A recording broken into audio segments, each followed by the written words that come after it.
Prezados amigos e irmãos em Cristo Jesus, Shalom Adonai, Shalom Lahema, Deus os abençoe na autoridade do nome de Jesus. Eu queria vos deixar um texto da palavra de Deus que está em Colossenses, capítulo 1, versículo 1, que diz assim: Paulo, apóstolo de Jesus Cristo, pela vontade de Deus. Apóstolo de Jesus Cristo pela vontade de Deus. E um outro texto para fundamentar o que nós iremos abordar nesta madrugada, o que está em Colossenses capítulo 3, 4.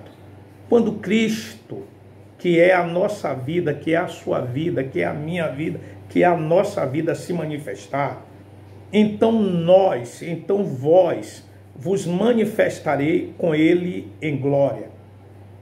Quando Cristo, que é a nossa vida, que é a sua vida, que é a vossa vida, se manifestar, o que é que vai acontecer?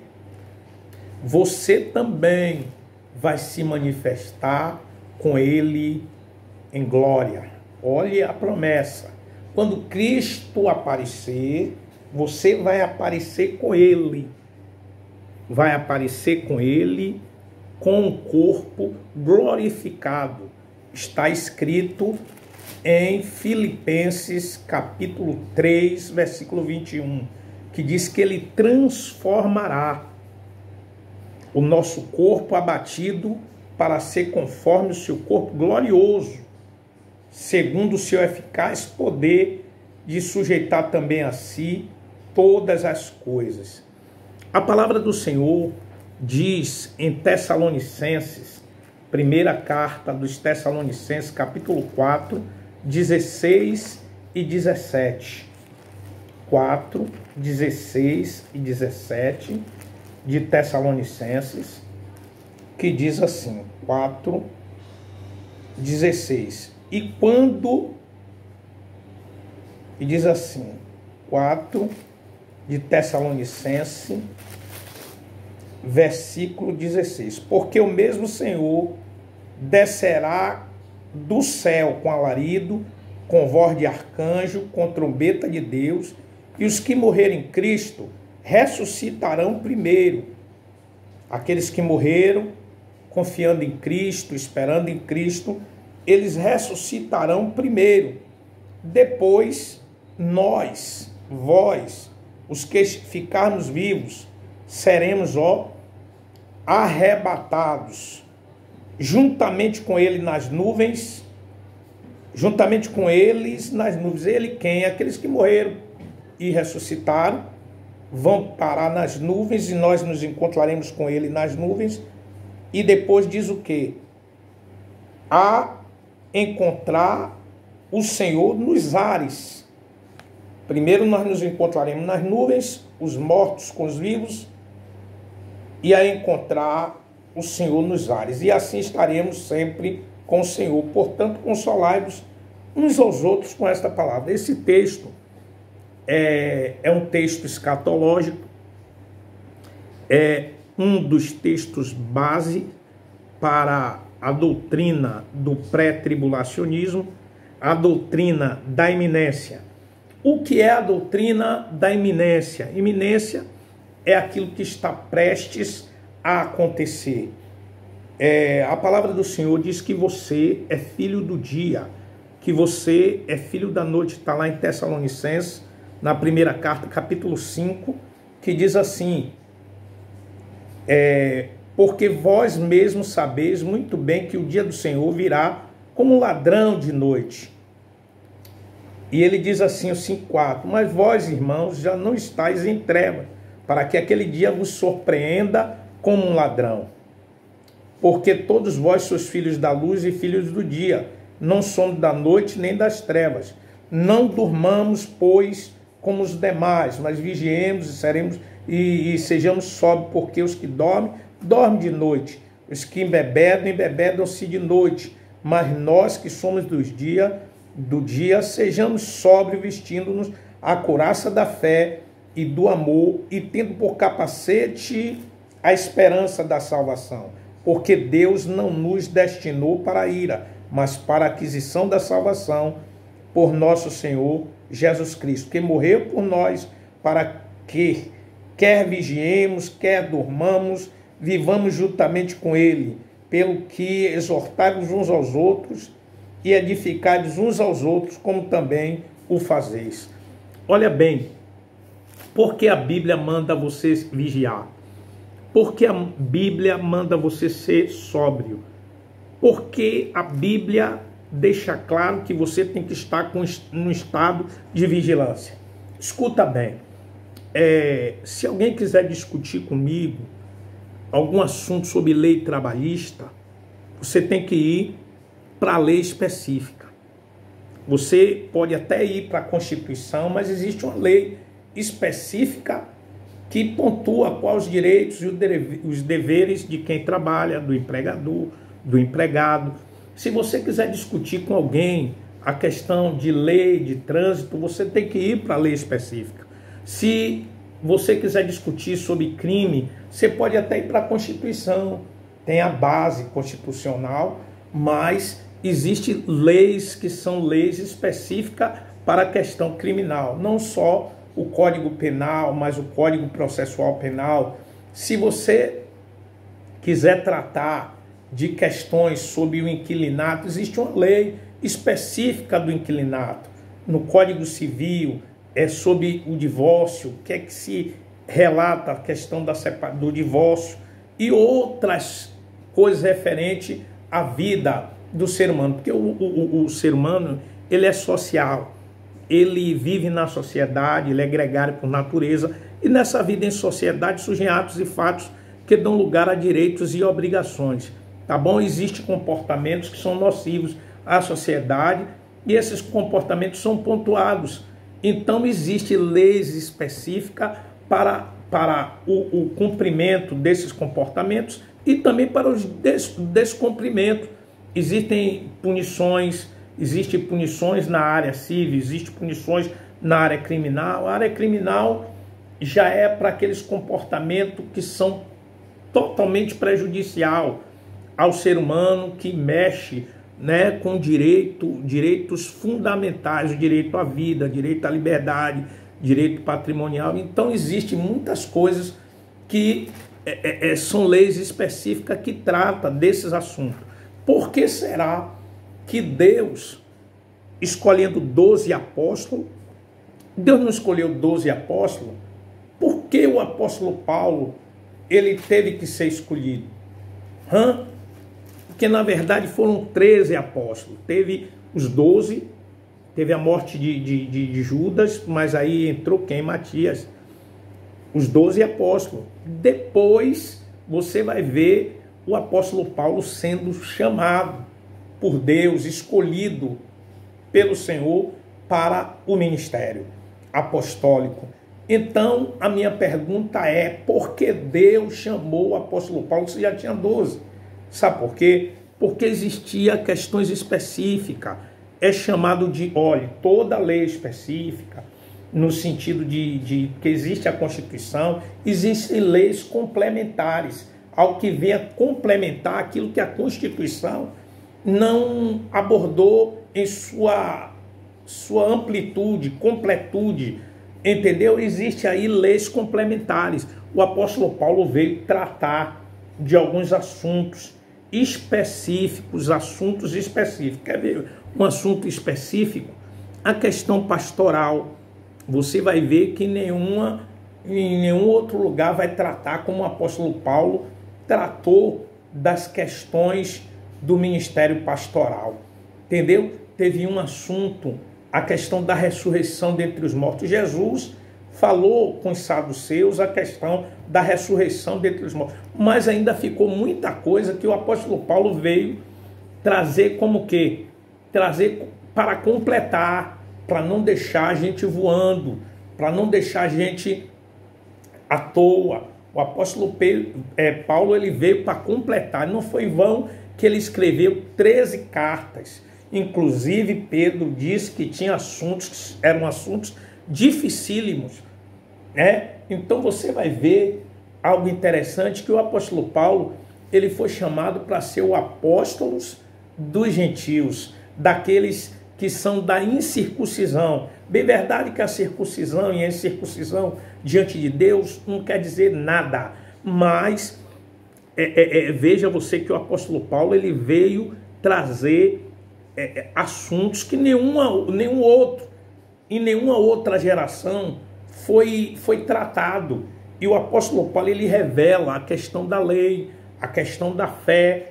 Então, como é que você vem discutir um assunto entre lei e fé se você não ir para uma lei específica, um assunto específico, um apóstolo que veio trazer questões específicas? Então, se alguém vier discutir comigo sobre lei e fé, sobre a justificação pela fé, meu irmão, você tem que ir ao apóstolo Paulo, uma das 13 cartas do apóstolo Paulo. Assim, a doutrina da iminência. O que é a doutrina da iminência? Iminência é aquilo que está prestes a acontecer. Jesus fundamentou, está lá em Mateus capítulo 10, Mateus 10, versículo 42. Meu amado, eu não estou aqui, ou melhor, 24. Mateus 24, versículo 42. Eu vou fundamentar aqui a doutrina da iminência, que diz assim: porém, daquele dia e hora, ninguém sabe, nem os anjos do céu, nem o Filho, mas unicamente meu Pai. E como foi nos dias de Noé, assim será também a vinda do Filho do Homem. Porquanto, assim como nos dias anteriores ao dilúvio, comiam, bebiam, casavam e davam-se em casamento, até ao dia em que Noé entrou na arca. Aqui está falando da igreja, que a igreja ela vai entrar na arca. Quem é a arca da igreja? É Cristo. Viu? Cristo vai vir e raptar a igreja, e não perceberam até que veio o dilúvio. O que será o dilúvio? O dilúvio é a grande tribulação. É a grande tribulação. E levou a todos. E será também a vinda do Filho do Homem. Aqui está se referindo ao rapto da igreja. Então estão dois no campo. Olha o rapto aí. Um será levado e deixado o outro. Estando duas moendo no moinho, será levado uma e deixada a outra. Isso é rapto ou não é rapto? É iminência ou não é iminência? Iminência é algo que está prestes a acontecer. Entendeu? Estando duas moendo no moinho, será levada uma e deixada a outra. Vigiai, pois, porque não sabeis a que hora há de vir o vosso Senhor. Mas considerai isto: se o pai de família soubesse a que vigília da noite havia de vir o ladrão, vigiaria, não deixaria que fosse arrombada a sua casa. Por isso estáis vós apercebido, tá bom? Que o Filho do Homem adivinha a hora em que não penseis. Preste bem, prezados amigos, atenção. Jesus, ele vai arrebatar a igreja, vai ser um rapto. Algo que, sem aviso, não tem data marcada. Tem até algumas pessoas, eu vi um aí que diz que Jesus viria agora, no dia 8 de abril. É mentira. É mentira. Por que é mentira? Eu não estou aqui para julgar ele, eu estou julgando a profecia dele, porque a vinda do Senhor vai ser iminente. É sem aviso. Vai pegar, viu? Muitas pessoas vigilantes, mas tem muitos que estarão desapercebidos, e a prova é essa aqui. Então, um dos fundamentos do arrebatamento da igreja, Mateus capítulo 10, versículo 40, ou 24, 42, você vai pegar esses textos que eu passei para você, vai pegar Tessalonicenses, primeira carta aos Tessalonicenses, tá bom? Capítulo 4, que ele diz o seguinte: o mesmo Senhor descerá com alarido e com voz do arcanjo, com trombeta de Deus, e os que morrerem em Cristo ressuscitarão primeiro. Aqueles que, a Bíblia diz que para o justo, até na sua morte, ele tem esperança. Ele tem esperança da ressurreição dentre os mortos e vai se encontrar com o Senhor nos ares. Antes, ele ali nas nuvens, vai ser algo muito rápido, vai se encontrar com os que estavam vivos e mortos, recebe o corpo glorificado, igual de Cristo Jesus, e vão se encontrar com o Senhor nos ares. O que vai ocorrer depois, nesse encontro com Jesus nos ares, é outra coisa.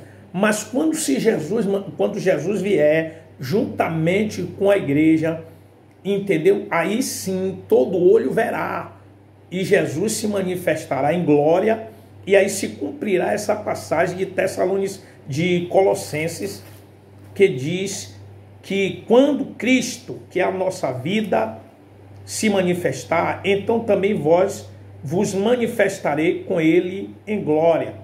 E aí você vai ver o 3:1, portanto, se já ressuscitaste com Cristo, buscar as coisas que são de cima, onde Cristo está sentado à destra de Deus, pensai nas coisas que são de cima e não nas que são daqui da terra, entendeu? Então, prezados amigos ouvintes, a Bíblia diz que aquele que começou a boa obra aperfeiçoará até o dia, você vai ver, de Jesus Cristo, o dia de Jesus Cristo. Que dia é esse? O arrebatamento da igreja, está lá em Filipenses capítulo 1, versículo 6, o dia de Jesus Cristo.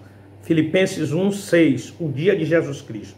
E aí você vai ver, Filipenses 1:10, aproveis as coisas excelentes, para que seja sincero, sem escândalo algum, até o dia de Jesus Cristo, retendo a palavra da vida, para que no dia de Cristo possa gloriar de não ter corrido em vão. Filipenses capítulo 2, 16. Então, Colossenses 1, versículo 5, diz que tem uma esperança reservada nos céus, viu? E o apóstolo Paulo, ele fala em Efésios 5:32, que grande é este mistério, digo, porém, a respeito de Cristo e a igreja. Meu irmão, você viu que não acredita no arrebatamento da igreja, que não acredita no movimento, na doutrina do pré-tribulacionismo, eu queria lhe dizer uma coisa mesmo, você tem que saber o que é um casamento, você precisa saber o que é um noivo quando ele ama uma noiva. Você tem até alguns filmes que já fizeram aí, filmes acerca do rapto da noiva. Jesus Cristo vai vir raptar a noiva. E você sabe qual é o processo? O processo é esse aqui, ó. Primeiro, você ouviu a palavra da verdade. Primeiro você ouve a palavra da verdade, depois essa palavra da verdade é o evangelho da salvação. Depois do evangelho da salvação, não entrou em você o evangelho da salvação? Glória a Deus. Depois você que recebeu o evangelho da salvação, você crê nele, ele crê em Cristo. O que é o evangelho da salvação? Jesus nasceu, Jesus viveu, Jesus cumpriu seu ministério, morreu, ressuscitou dentre os mortos, está vivo no nosso meio. Então você crê em Cristo, sabe que tudo é por ele, para ele, sem ele nada do que foi feito se fez. Ele é a imagem exata de Deus. A Bíblia diz que o verbo estava com Deus, o verbo era Deus, o verbo se fez carne, habitou entre nós, o verbo, como imagem exata de Deus, tomou forma humana, se tornou a luz dos homens, veio para os seus não receberam, mas todos quanto receberam, deu-lhes o poder de serem feitos filhos de Deus. Tudo subsiste para Cristo, tudo subsiste por Cristo, tudo por ele, para ele, sem ele, nada do que foi feito se fez. Todas as coisas foram feitas por ele. E Jesus Cristo, ele suportou a cruz, ele desprezou a afronta pelo gozo que lhe estava proposto. Ele se assentou à majestade de Deus. Jesus Cristo, ele tomou a forma humana, ele esvaziou-se de si mesmo, ele foi obediente até a morte de cruz. A Bíblia diz que pelo que Deus o exaltou soberanamente e lhe deu um nome esse que está acima de todo e qualquer nome que se nomeia no céu, na terra, debaixo da terra, para que ao nome de Jesus todo joelho se dobre, toda língua confesse que Jesus Cristo, ele é o Senhor. Jesus Cristo é o Senhor. Jesus Cristo, ele vai arrebatar a igreja. A vinda de Jesus Cristo para a igreja será uma vinda iminente. Amém? Jesus Cristo, ele vai vir arrebatar a sua igreja. E a igreja tem que estar atenta. A igreja tem que despertar. A Bíblia diz assim, é bem-aventurado aquele que quando o Senhor vier encontrar fazendo assim como orando, vigiando, buscando, meditando de dia e de noite. Bem-aventurado é o homem que não anda segundo o conselho dos ímpios, não se detém no caminho dos pecadores, nem se assenta na roda dos escarnecedores. Antes tem o seu prazer na lei do Senhor e nela medita de dia e de noite. Prezados amigos, o arrebatamento da igreja é tratado na Bíblia como um mistério. É por isso que muitas pessoas não entendem. Primeiro, você precisa entender que é uma doutrina específica. E outra coisa, essa doutrina específica está fechada aos olhos de muita gente que ainda não teve os olhos do entendimento aberto. Por isso que Paulo orou, pedindo o quê? Pedindo que Deus, ele de joelho dobrado, pediu que Deus faça o quê? Deus, ele revele a vontade dele para a igreja. Que Deus, ele abra, viu, os olhos do seu entendimento, ilumine os olhos do seu entendimento para que você entenda esse mistério da igreja com Cristo, de Cristo para a igreja. Você sabe que é um romance? O romance dos romances. O romance de Cristo com a igreja é o romance dos romances.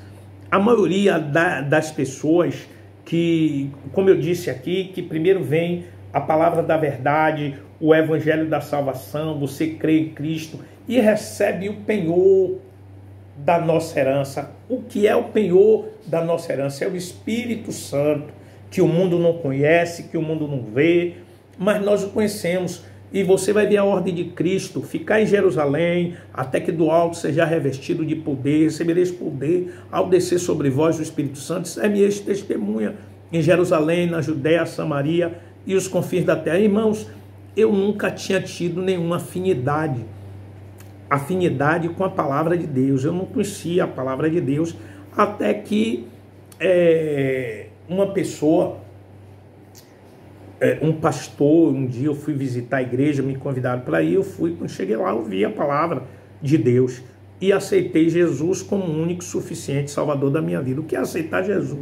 Aceitar Jesus é você se cumpre o que está em Mateus 10, 32, 33, aquele que me confessar diante dos homens, eu confessarei diante do meu Pai que estás no céu, tá bom? Então foi isso que eu fiz, confessei com minha boca, Romanos capítulo 10, 9, 10, eu confessei com minha boca, crendo no meu coração que Jesus Cristo ressuscitou dentre os mortos, Jesus nasceu, Jesus viveu, Jesus morreu, ressuscitou dentre os mortos, crendo no meu coração, confessando com minha boca. A Bíblia diz que eu recebo a salvação. A salvação é pela fé, mediante a fé, pela graça, sois salvos. Isso não vem de vós, é um dom de Deus, é um presente de Deus, não vem das obras para que ninguém se glorie, mas por meio da fé. E por meio da fé, com base em Gálatas, eu recebi um dos maiores presentes da minha vida após a salvação. Qual foi o presente? O penhor da nossa herança. Qual foi o penhor da nossa herança? O Espírito Santo.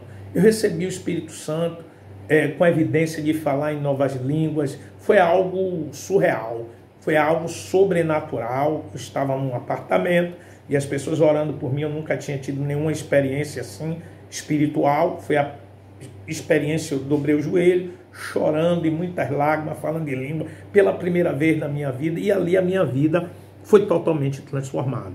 Uma vida mudada, uma vida transformada. Deus, ele transformou a minha vida. E lendo a palavra de Deus, eu vi que grande é esse mistério, o mistério de Cristo com a igreja. Irmãos, você já viu falar no casamento dos casamentos, na boda das bodas? Pois é, meu irmão, haverá um grande casamento. Haverá um casamento entre Cristo e a igreja. E enquanto esse casamento não vem, rola um romance de Cristo com a igreja. Que romance é esse? É um romance de declaração de amor.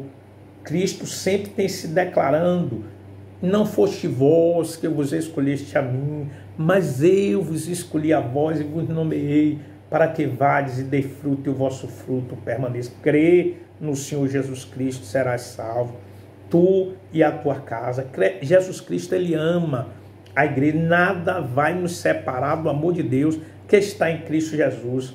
Viu? Você vai ler Romanos 8, você vai ver o carinho de Cristo pela igreja. Você é filho do dia, você é filho da luz, você não é filho das trevas, não é filho da desobediência. Você é filho de Sião, você é querido do Senhor. Você saber, pois, que o Senhor separou para si aquele que ele é querido. Você é querido. O Espírito que está em você diz assim: Abba, Pai. Amém? Deus, ele te deu o Espírito Santo, viu? Para quê? Para que você compreenda o relacionamento entre Cristo. É por isso que eu pulo de alegria pelo amor. A Bíblia diz que ele me amou primeiro, ele provou seu amor para conosco quando ele morreu primeiro. Ele deu a sua própria vida, ele me comprou, ele me resgatou. Não foi com prata, não foi com ouro, mas foi com o seu precioso sangue, o sangue imaculado, sangue incontaminado. Ô glória! Aí eu pulo, aí eu danço, aí há júbilo, aí há louvores, eu canto, ele canta. É algo forte, um relacionamento, eu sinto um gozo, um prazer, o Espírito Santo me faz. Eu nasci do Espírito, hoje eu vivo no Espírito, eu ando segundo o Espírito, eu sou guiado pelo Espírito, sou cheio, fervoroso, alegre, pulo, danço. A Bíblia diz em Jeremias 31, 4, 13, que a virgem se alegrará na dança. Então você, irmãos, você se alegra. E Jesus Cristo, ele faz promessas, ele compara o relacionamento de Cristo com a igreja como a de um marido com a esposa. Então hoje nós estamos nesse relacionamento com Cristo. E Paulo revelou outras doutrinas, não só a doutrina da ressurreição dentre os mortos, mas também a doutrina da iminência, a doutrina da morte, doutrina da vida após a morte, doutrina do arrebatamento da igreja, doutrina da pré-tribulação. Entendeu? Eu queria explicar isso para você. Então, a Bíblia diz, existe a formação, é um mistério profundo, a formação de Cristo no ser humano. Existe a formação, assim como existe um leite, o leite materno, o leite no âmbito físico, existe o leite espiritual. Assim como existe um alimento sólido, né, no mundo físico, existe o alimento sólido no mundo espiritual. Assim como existe o crescimento no mundo físico, existe o crescimento no mundo espiritual. A forma de andar no mundo físico, existe a forma de andar no mundo espiritual. Existe a maturidade no âmbito físico, maturidade no âmbito espiritual. Existe o mundo espiritual, existe o mundo físico. Paulo disse assim, existe a formação de Cristo dentro do homem. Sabia? Então, quando eu aceitei Jesus, eu não entendia isso, mas a semente de Cristo entrou em mim. Então começou a crescer essa semente. Aí por isso que Paulo disse, eu sinto dores de parto, até que Cristo seja formado em vós, tá bom? E depois você vai ver a formação de Cristo em Paulo. Paulo disse, olha, não vivo mais eu, mas Cristo vive em mim. Agora, a vida que eu vivo agora, na carne, eu vivo na fé do Filho de Deus. Então, isso ocorre conosco. Só que João, olhe bem, João viu a esposa pronta. João viu a esposa vestida de linho, puro e resplandecente. João viu, né? Você vê ele declarando, vindas são as bodas do Cordeiro. Então, meu irmão, eu não espero que todos que me ouçam tenham a mesma fé, porque está escrito na segunda carta aos Tessalonicenses 3:2, que a fé não é de todos, mas está lá em Colossenses 1,26, que o mistério que estava oculto desde todos os séculos e em todas as gerações, que agora foi manifesto aos seus santos. Então, é todo mundo que vai acreditar? Não é, mas está lá em Colossenses 1,27. Deus quis fazer conhecer quais são as riquezas da glória desse mistério entre os gentios. Que riqueza é essa? É Cristo em vós. Cristo em nós é a esperança da glória. Irmãos, a verdade é essa aqui, é Filipenses 3,20. A nossa pátria está no céu, de onde esperamos o Senhor e Salvador Jesus Cristo. Hebreus 13,14 diz assim: não temos aqui cidade permanente, mas buscamos a cidade futura. Está lá em Colossenses 4,24, que nós receberemos do Senhor o galardão da herança. Somos filhos do dia, somos filhos da luz, conforme você viu, Colossenses capítulo 5,5, e diz que o dia do Senhor será como um ladrão. Está lá em 1 Tessalonicenses 5,2, conforme eu já li Mateus 24,40, tá bom? E Mateus 24,42 diz: vigiai, pois, porque não sabeis a hora que há de vir o vosso Senhor, tá bom?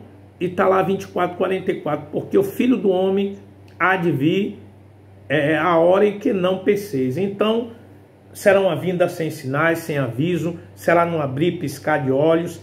Iminência é iminência. Assim como veio o dilúvio e o justo Noé recebeu o livramento, vai vir a grande tribulação aí. E a forma da igreja não passar pela grande tribulação é o rapto. Mas a fé não é de todos. Tem gente que acha que vai passar pela grande tribulação, vai passar até o fim, que são os pós-tribulacionistas. Existem aqueles que vão no meio da grande tribulação, que são os mesotribulacionistas, o mid-tribulacionista. E eu queria dizer uma coisa para você. Existe a vinda de Cristo para os seus, para a igreja. E vai vir também a vinda de Cristo após a grande tribulação.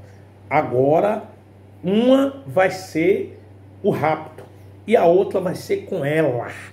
E eu vou estar nesse dia. Quando Jesus Cristo se manifestar, Colossenses capítulo 3, versículo 4, eu vou me manifestar com ele. Eu já trouxe a base aqui para você, entendeu? A palavra do Senhor diz: na verdade vos digo, quem crê em mim e naquele que me enviou tem a vida eterna. Não entrará em juízo, mas passou da morte para a vida. Olhe o que ocorreu com justo Ló. Olhe o que ocorreu com Elias. Tá bom? Então,